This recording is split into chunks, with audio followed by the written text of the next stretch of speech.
As we sat in the bus's left corner bottom seats, I glanced at the window.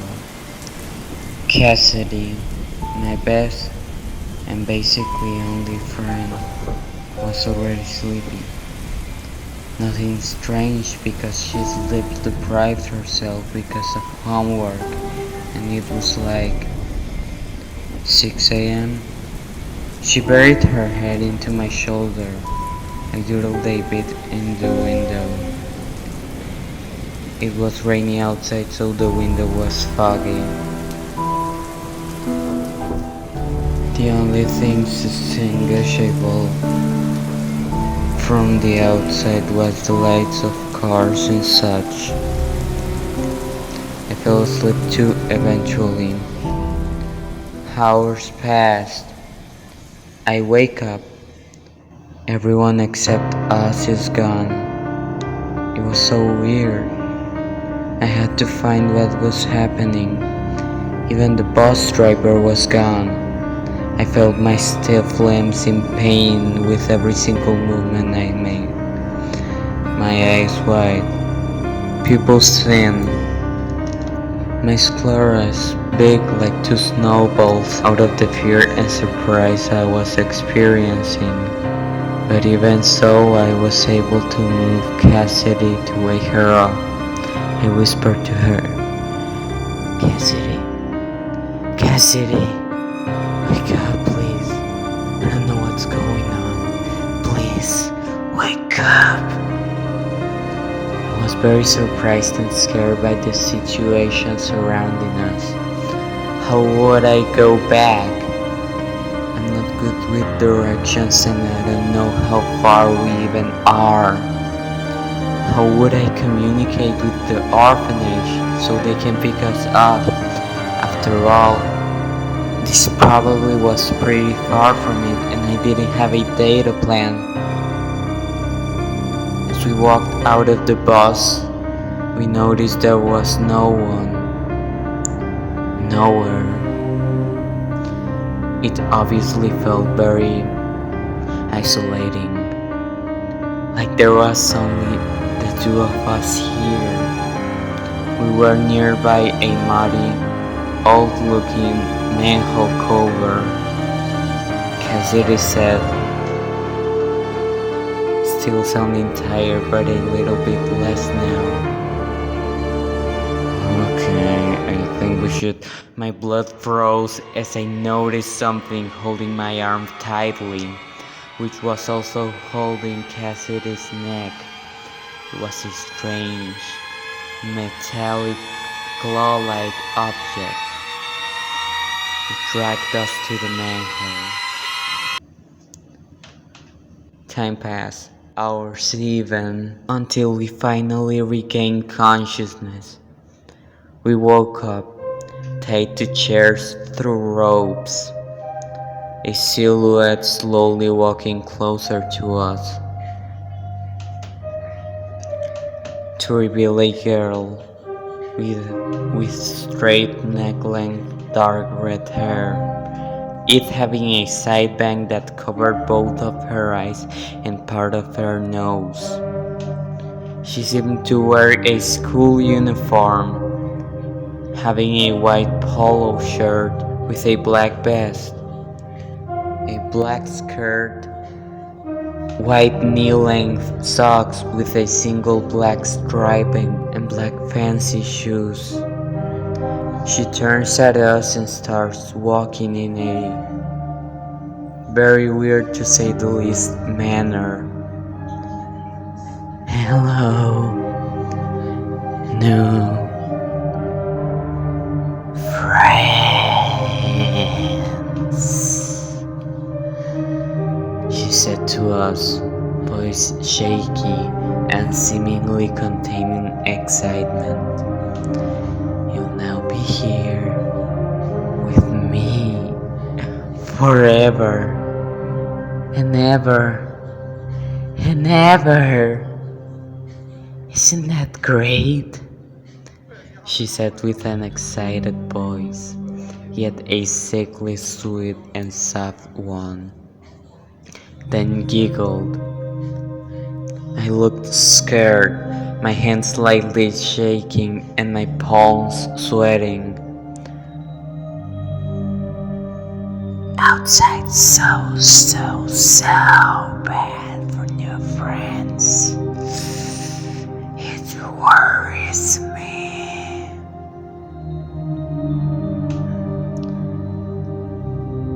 She whispered directly to my ear, invading my personal space and giving me chills.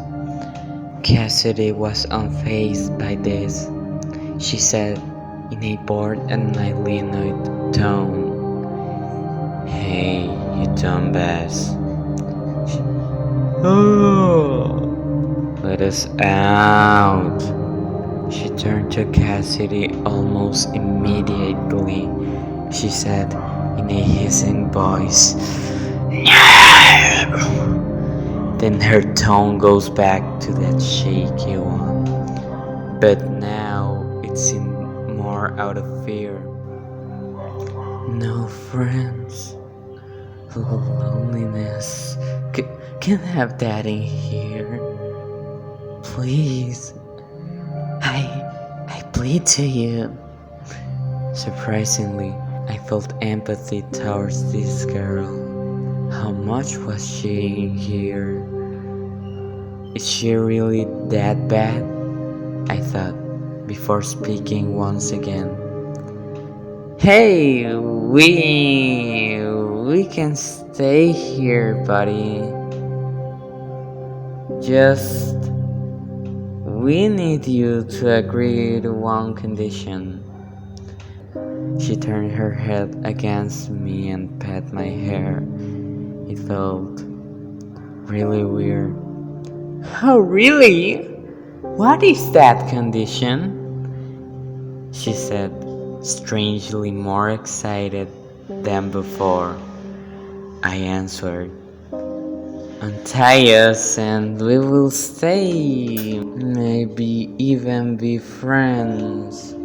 I try to sound as nice as possible, even though I'm on my edge and scared as hell. Cassidy stayed silent throughout the conversation.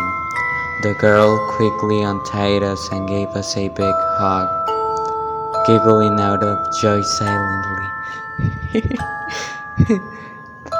Thanks. I won't ever let you down. Ever. She held on to me, her legs trembling. I raised an eyebrow, not seeming entirely trusting of her, but accepted the hug regardless. After that, Cassidy spoke. Not to, in the corny, lame ass, but still kinda cute moment. But what the heck's that thing? I turned just to notice a weird, short, skinny, humanoid creature with sharp teeth, thin pupils that looked as if it was staring into my soul, and deeply, extremely grayish skin. It let out a screech before running to attack us. The girl looked scared, as well as me and Cassidy. The creature suddenly took a grip on the girl. I tried to hit it, but it hit me. Suddenly the girl pulled out an igniter and turned it on, using it against the creature. It ran away, burning. The girl sighed and said, "If I see one more shitty thing like this, I'm gonna lose it." I got surprised and said, Another creature?" "Yes," she said. "There's a whole lot of them." That sent shivers down my spine. "You seem scared. Why were you, if you knew how to?" I stopped mid-sentence to notice Cassidy's not here. I go search for her, Cassidy? Cassidy! I search and shout her name until I find her hiding under one of the boxes the girl has in her improvised shelter. It was made out of metal for some reason. Jeez, Cassidy, you scared me, she laughed quietly. Don't be worried. I am the one to take care of you. Sorry for going, actually. She gave me an embarrassed and worried look. Of course, sorry, I said. Then I looked back at the girl. There's been an undying question I've had since I saw her. Hey, awkward to ask this without an explanation, but what's your name? She smiled. Polly. My name is Polly. I smiled back. Wow, sweet name. Mine's Sam. Oh, geez, Sam. Awesome. Pretty cute. Cassidy just stared. Polly's response made her raise an eyebrow. She was very protective of me. Excuse me? You shouldn't call random people's names cute. Especially when that people is my friend, she said with a bit of an annoyed tone, but not really very mad. I looked confused with this. Okay, I said.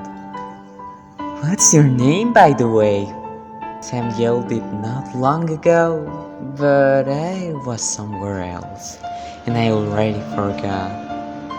Oh, her name is... Cassidy covered my mouth with one of her hands, which was hidden under her sweater's very long sleeves. My name is none of your concerns, she said sternly. Wow, rude, Polly said. Cassidy simply shrugged.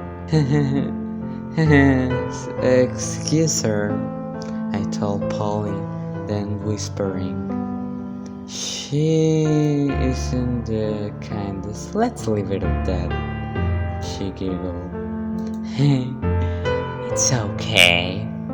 I won't bother her. Maybe she won't bother us as well. Who knows?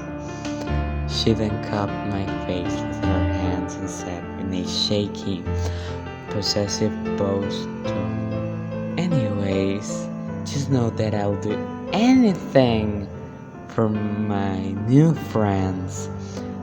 Then her right eye twitched a bit. Anything. Oh, okay, I said, confused. Then she giggled. Let me show you where I truly live in.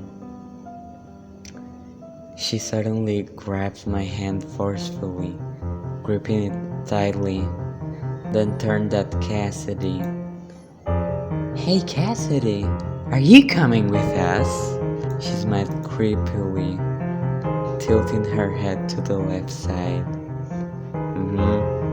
She said, with the most uninterested tone ever, and started walking beside us, grabbing my other hand. I have more riding grabbing his hand than you.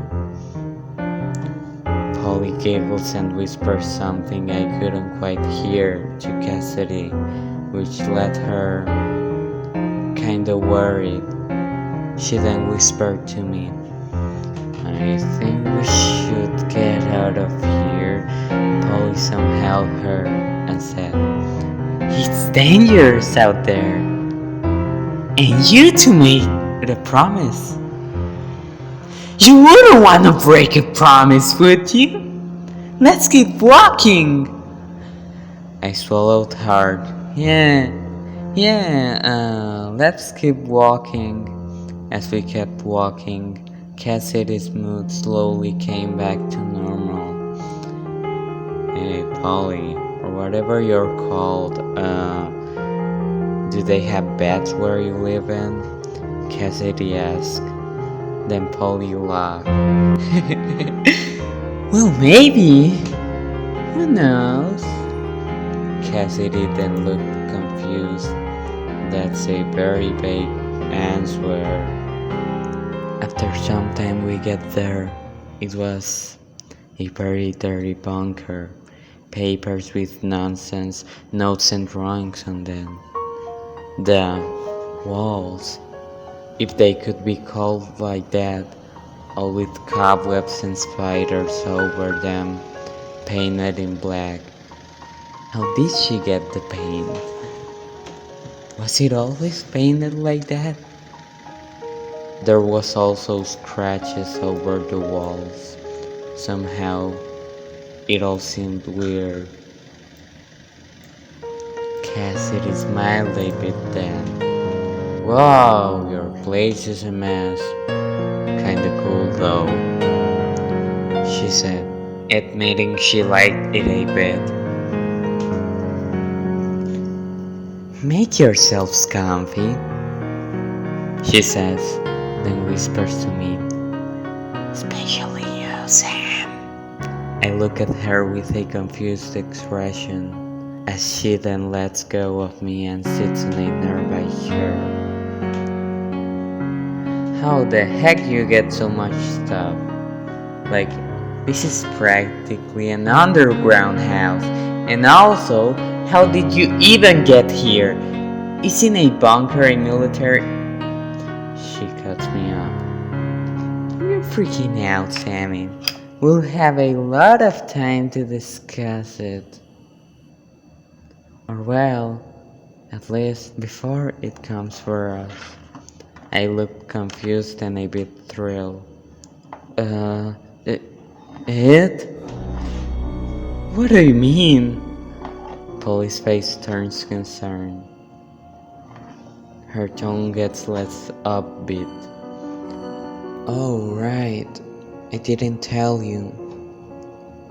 Well, let's say there's something that will come soon.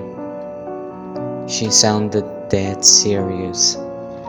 I got a bit suspicious of her. Wait, what? Yes, I should have told you before. She sounded between concerned and embarrassed.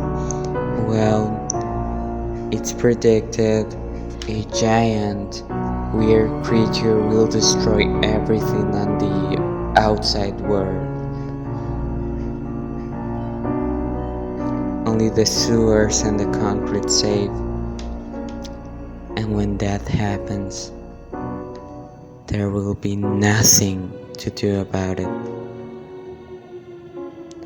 Acid will fall from the sky perpetually, making it impossible for us to go out. That's not what we want, do we?